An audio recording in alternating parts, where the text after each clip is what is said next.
My mother-in-law is a witch, no other way to put it. We got married earlier this month and it was a beautiful day despite mother-in-law showing up in a slinky white cocktail dress. I'll admit I had some fantasies about a bridesmaid doing the red wine thing, but they are terrified of her. By the end of the night, her dress was messed up because she had way too much fun. There was a wine stain, it was all dirty and she was soaking wet. Mother-in-law very much partied too hard and did that to herself. My uncle has a huge crush on her and gave her a VIP tour of our grandparents' farm. I'm petty, so I took some pictures. When we got our photos, everyone told me how awful she was for wearing that dress, so I showed them how it looked at the end of the night. Of course, they wanted the story, so I told them someone spilled red wine on her, which was technically true. I smirked and said she ended up in the dirt and then took a tumble in the lake. My friends were so happy someone stood up for me. When mother-in-law heard, she called me pathetic and childish. She claims she doesn't care what people think, but I think I embarrassed her because she then posted her own pictures in the ruined dress, trying to show off how happy she was. Am I the idiot for showing people embarrassing pictures of my mother-in-law wearing white at my wedding and letting them think the worst? Everyone's the idiot here. God, you're both children. It's alarming that you think it's cute to brag about having your gang of bridesmaids assault someone. You implied that they ruined her dress, knocked her down in the mud, then shoved her into a lake. Those things are all just gross behaviour, not to mention criminal. If someone wears something inappropriate to a wedding and you're upset about it, you put on your big girl panties and ask them to leave. You do not have your cronies destroy their property and/or assault them. That's disgusting, and you think it's cute? And while not criminal, taking pictures of your mother-in-law embarrassing herself to shame her later publicly is just childish. Does your mother-in-law think it's just so cool to show what a sloppy, intoxicated mess she was at her child's wedding? Look at me having so much fun behaving like an idiotic frat boy. Ugh, that's just pathetic. Really, you should be sad for her if that's what she has to brag about. And you stoop to her level. You both behave like 14-year-old mean girls. Where is your husband during all of this? He is on my side completely. They went from being close to hardly speaking, but I didn't want him to not have his mom there on his wedding day when he'd made so many sacrifices. He still loves her even if he knows they can't have much of a relationship. I didn't want him to have no one. His bio dad is vile. A mother-in-law is, for all purposes, an orphan, so he'd really have no family. I guess I wish someone had ruined the dress for me. She was having fun and wouldn't be embarrassed about what she did to the dress, and it kinda sucks she was having so much fun with my family. She played witch games and then won witch prizes, and those photos will be a constant reminder of that. However, it sounds like your mother-in-law isn't the issue, your husband is. Inviting someone he was hardly speaking to was a recipe for disaster. Get her out of his life. Help him. Sometimes having no bio parents around is better than pushing your partner into having a terrible bio parent around. How do you go from rude, witchy mother-in-law to her husband being the issue? Do you think he bought his mom her dress? Did OP say he was angry about OP showing the pictures? No to all of the above. Honestly, everyone's missing the point of the wedding day, celebrating your union, not nursing lifetime grudges. While mother-in-law's behaviour was out of line, the energy spent on this drama is energy not spent on your relationship. It's time to refocus on what truly matters, you and your husband. No one comes out looking like the victor in these petty wars. Move forward, love each other, and let the mishaps of the wedding become faint, ludicrous memories that barely register in your decades of marriage to come. Remember, the best revenge is living well, and without giving her antics another thought. My son is almost a toddler and in the 97th percentile for height. He's a big damn baby, currently 36 inches tall or about the size of your average 2.5-year-old, and in 3T clothing. However, despite being so big, he's still just a baby, and most of his nutrition is still from breast milk. We had a big family cookout for the weekend, and my brother invited his girlfriend, 19. I live out of state, and I didn't want my flights to be too close together, so I'm staying for a bit longer. My brother and his girlfriend are doing the same thing. My family is aware that my son is a baby, obviously, but my brother's girlfriend wasn't, and was initially very shocked when she saw him misbehaving. We explained that he's still a baby, so he's still just exploring the world. She remained uncomfortable, but we mostly avoided each other. Because he's so big, feeding him is a chore, so I use an armchair as there isn't enough support elsewhere, and there isn't much I can do about covering up. He gets sweaty under blankets and won't eat. It's been a tense couple of weeks. Last week I think we both kind of lost it. My son needed feeding and she was in the chair. I asked her to move, which she whined about, but she did get up. Everything was fine for another hour or so until she demanded my brother pay for her to go to a hotel for the remaining nights because she couldn't cope with me and the baby. He asked what she meant and she said that he's clearly big enough to be on real food and I enjoy making her uncomfortable by feeding him in front of her. I got embarrassed and told her to keep her mouth shut because she clearly doesn't know the first thing about parenting and certainly doesn't know anything about me or my son. We argued the same points for a little more until my son woke up from his nap and I left to collect him. She then left after telling us all loudly that she needed to protect her peace, which is honestly not a phrase I thought real people said. My brother told me I was being immature and left with her. My dad is on my side, but did tell me I should have removed myself from the situation as I'm a grown woman and she's still a teenager. I'm 3 years older than her, so I think that's BS. My mom is neutral but is still trying to convince my brother to come home and ends up paying for their hotel. She thinks I could have been a lot more understanding. Am I the idiot? Was I completely out of order? Her peace is disrupted by a baby needing to be fed. How sad for her. Not the idiot. If she's so shocked that babies can come in different shapes and sizes, she'll lose her mind when she finds out they come in different colours too. Yeah, I would just have been rude and told her that in case no one told her, the boobs attached to her chest were put there to feed babies. God forbid women use their breasts for what they're designed for. But to be fair, I'd be weirded out by seeing a 36-inch, 90-centimetre baby breastfeed too. Almost a year old. Some babies are starting to walk, and this kid is as tall as a kitchen counter. Weaning is personal, and if you're not involved, you can just leave the room without throwing a fit that you need a full-on hotel. OP, your brother thinks you were being immature. His girlfriend is the one getting the vapours at the sight of a woman breastfeeding her baby. If she can't deal with the sight of something that offends her, maybe she should go stay in mommy's basement until she grows up. And what exactly does your mother think you should have been understanding about? Her discomfort? I despise people getting all up in their fifis about, oh, their delicate eyes, and very publicly clutching their pearls. OP, you do you, and do what you need to do. I, for one, can't imagine being in my parents' home and forced to feel uncomfortable. So my fiancée, 24 female, and I, 28 male, are supposed to get married in 6 months. However, something happened that's made me reconsider, and it's kind of blown up. I got into an argument with my fiancée about a week ago over something pretty trivial, but it ended up getting a bit heated. I tried to keep things calm, but she ended up getting really mad and slapping me in the face. I was kind of shocked for a minute, and then I just told her she needed to leave. She refused at first, but then I raised my voice slightly and said, "You need to leave right now." She got some of her things and then went to stay with her sister. I'm now considering ending things with her after she was physical with me.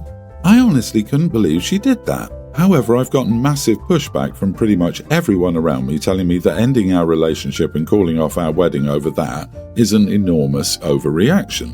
She did apologise, but I told her it didn't change anything. My family is telling me I'm being crazy to end things over that. My friends are saying I'm massively overreacting. I pointed out that if I'd done that to her, she would have almost definitely left me and would be 100% in the right to do so. They're all saying that's completely different because I'm significantly taller than her and physically stronger, while there's no chance she could ever physically overpower me. That's true, but it doesn't change things. I'm being accused of weaponizing therapy language and appropriating the struggles of victims when what happened to me was in no way comparable to what genuine victims go through. I feel like I'm losing my mind and doubting my reasoning. Am I the idiot? You would be the idiot if you didn't end it. Can you imagine what she would do to possible future children when she gets angry and frustrated? She is not who you thought she was. Also, friends and family don't get a vote on your future happiness. He needs to take this blessing. She showed who she was before marriage. She's only getting worse. He needs to call off and ignore this horrible family and friends who are okay with him getting abused. Opie needs to hear this. No one else is in the relationship but him. It's his decision. Physical pain may be smaller, but the humiliation and hurt are exactly the same as if the roles were reversed. Violence doesn't have a gender. My brother's ex-wife would slap him once in a while, then it was more often. Then it was her throwing a phone at him. This was before cell phones. The base of the phone that housed the dialer hit him in the head and left a gash that needed stitches. Leave her now. My parents are divorced. My dad cheated. His wife is the woman he cheated with. I, a teen male, was 7 when my parents told me that they weren't going to be married anymore. My oldest half-sister was a toddler at the time, my half-brother was born 2 months later, and my youngest half-sister was born almost 2 years after my half-brother. My parents split custody and parenting time with me, so I'm at my mom's for a week and then my dad's. Like I said, my dad ended up marrying the woman he cheated with. I'm not close to him. I still go because it's easier just to carry on than to make it a legal dispute. I don't really like being a dad, and I don't think I'll see much of him or his family when I turn 18. So that's my background and where I'm at. On to the issue. Mom and I always cooked together. She started me in the kitchen when I was a toddler, and she had me help, which was not really helping but just getting me involved. We started a recipe book when I was in kindergarten, and we'd make up recipes or find stuff and change it so it could be ours. And we tried to do one long cooking session every 2 weeks, even before the divorce. It's our thing, our special activity. My dad sometimes asks me if I still cook with Mom, then asks if we still have the recipe book. He'll ask why I never cook for them, his family. My half-siblings have said they'd like to cook, but their mom isn't into it, so she doesn't. About a year ago, my oldest half-sister asked if she could cook with Mom and me. I said no. My dad told me it'd be nice to include my half-siblings. I said it wouldn't be nice. This has come up a few times more. Dad keeps asking about it, and even though I no longer answer if we do cook or not, it's gotten so out of hand that my half-brother and oldest half-sister pestered their parents over it and Dad asked. Mom said no, but Dad realised she sounded surprised. So Dad got mad at me for not asking Mom before. I told him I hadn't wanted to include them. Dad told me to quit being such a brat. He told me I'm their big brother and it would be good for us if I spent some time with them. I told him I didn't want to, that I didn't care about spending time with them and that I'd rather spend time with someone else. He told me to ask my mom to include them because she'll do it if I ask. I told him I won't and he can't make me. He waited until I was back at his house and asked me again, and I said I didn't ask. Dad called me a brat again and said I shouldn't shut my half-siblings out like this, and he called me a jerk. Am I the idiot?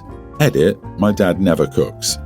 Not the idiot. Your dad expects your mom to willingly work with the children from the woman who is half responsible for breaking up your family, and your dad expects the children from the other woman to be included in an activity and book for you and your mom alone? No, not in this lifetime.